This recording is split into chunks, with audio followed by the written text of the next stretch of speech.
Hey guys, welcome back to episode 3 of Make Me a Filmer. I'm here with Ali again, and my name's Andrew Silva.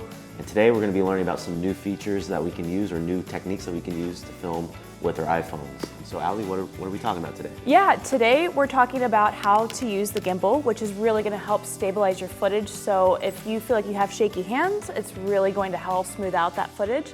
And then we're also going to talk about camera movements, so pans, tilts, tracking shots, anything to really make your footage a little bit more engaging, more exciting than just standing still. Awesome. So if you guys remember last week, some of the equipment that we used was a microphone. This week, the equipment we're going to use is a gimbal. I have no idea how to use a gimbal. Once again, we're starting from scratch, basics. Ali, let's go ahead and get started, I guess. I have the DJI Osmo Mobile 6 here. This is a very common gimbal for people who use gimbals with their phones. It's super easy, super intuitive. So it's 3 parts when you buy it. You have the little tripod that actually comes undone, so you can stand it.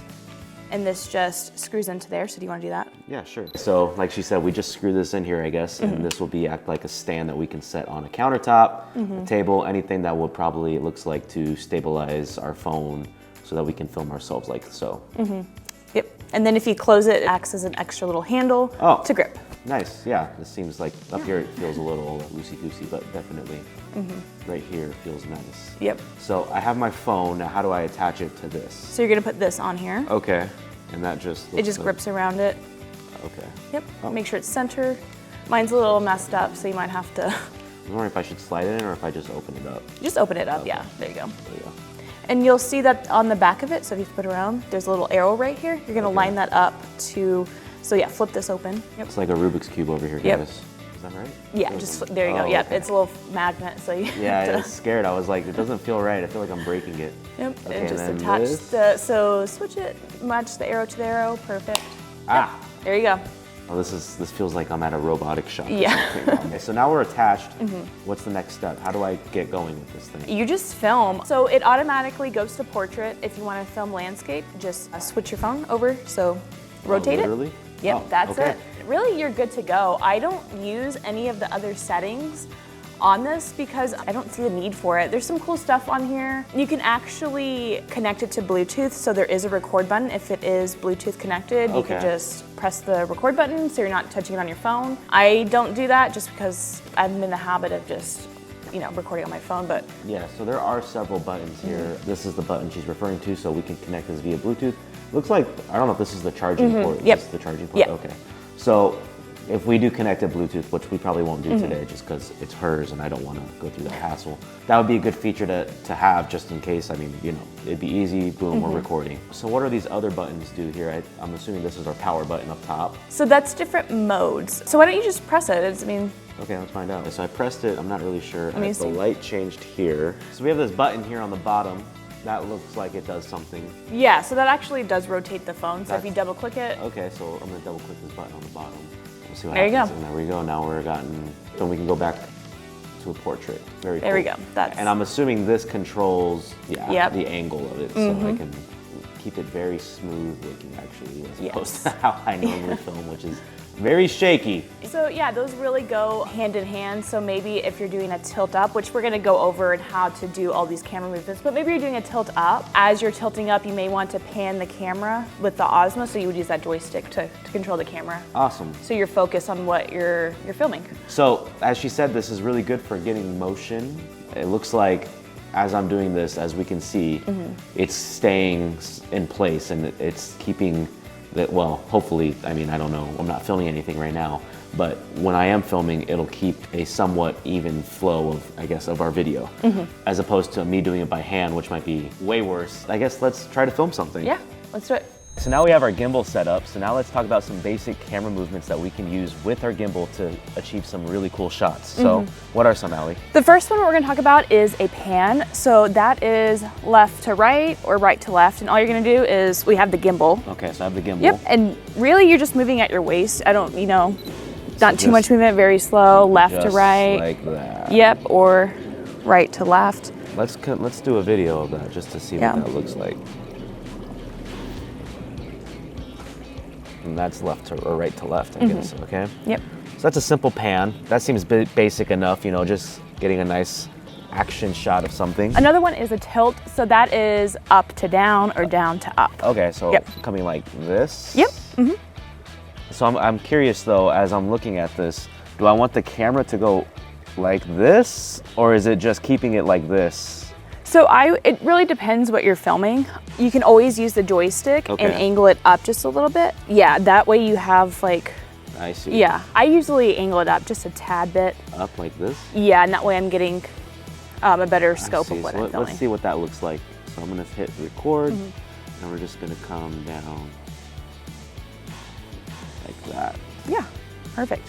Awesome. Another one we can do is a dolly shot. So that's moving away or toward a subject. So you're holding it, you're walking toward them, and then you're walking back. Okay, so, that's pretty simple. Yeah, this is more of a walking one. We have what we call, like a videographer stance. Not super necessary, but I find myself doing it even with a gimbal with the iPhone. But I like to think elbows in, and then you want to bend your knees just a little bit, and then one foot in front of the other. So super slow. Oh, yeah. So something like this.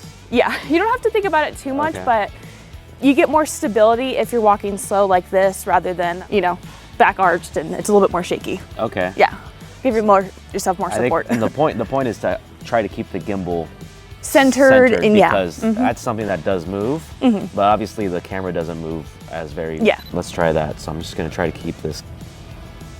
It's very simple, straightforward, and now we're just gonna come back. That seems like a simple movement to get to. I'm thinking of like when I'm entering a music festival and I see a band and I'm like, oh, here we go, walking towards them, just capturing everything. So that might be a really cool shot for that. Yeah.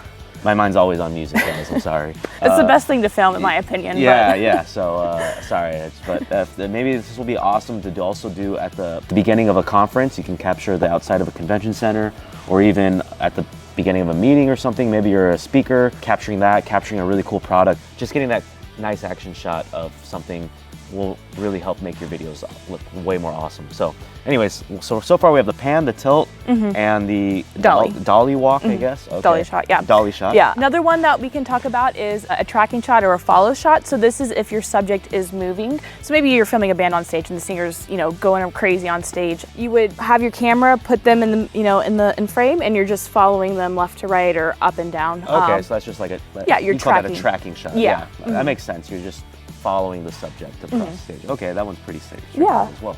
Another one is a zoom. So that's actually done with the lens. You just want to have your subject in frame and do a slow pinch zoom. So it's really easy on the iPhone, to be honest. So we're gonna try that tree right there. We're just gonna slowly zoom in on it. Yep, Pretty straightforward. It's super slow, so it's not jarring, is always the best. And then we'll zoom back out of that tree.